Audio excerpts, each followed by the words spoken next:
And the moment that changed everything wasn't a scandal. It wasn't a leaked document. And it wasn't a dramatic confrontation behind palace walls.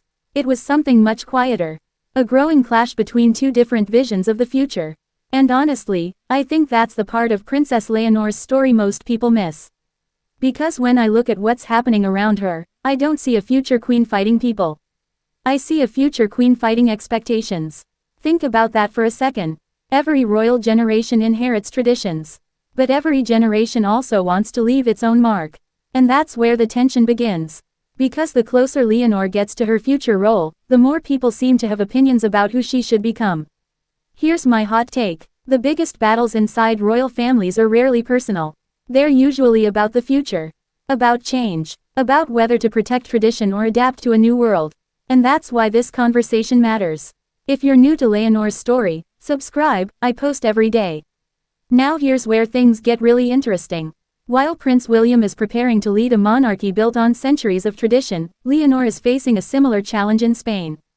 But she's doing it in an era where public expectations change almost overnight. Even Mr. Beast understands something important about modern audiences. People connect with authenticity, not perfection, and I think that's one of the biggest challenges facing Leonor today. How do you respect tradition while still being yourself? That's not an easy question. In fact, it may be the defining question of her future.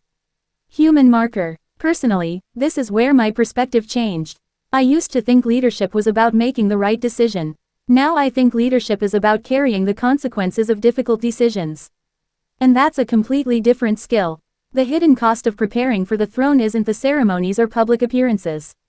It's the pressure of knowing every choice could shape the future of an institution. What have I learned from all of this? The battles that change our lives aren't always loud. Sometimes they're silent, sometimes they're internal, and sometimes they're about deciding whether to follow the path others created, or build your own. So let me ask you this. If you were in Leonor's position, would you protect tradition at all costs, or would you risk criticism to modernize the monarchy for a new generation? Because I think that question may define her future more than anything else.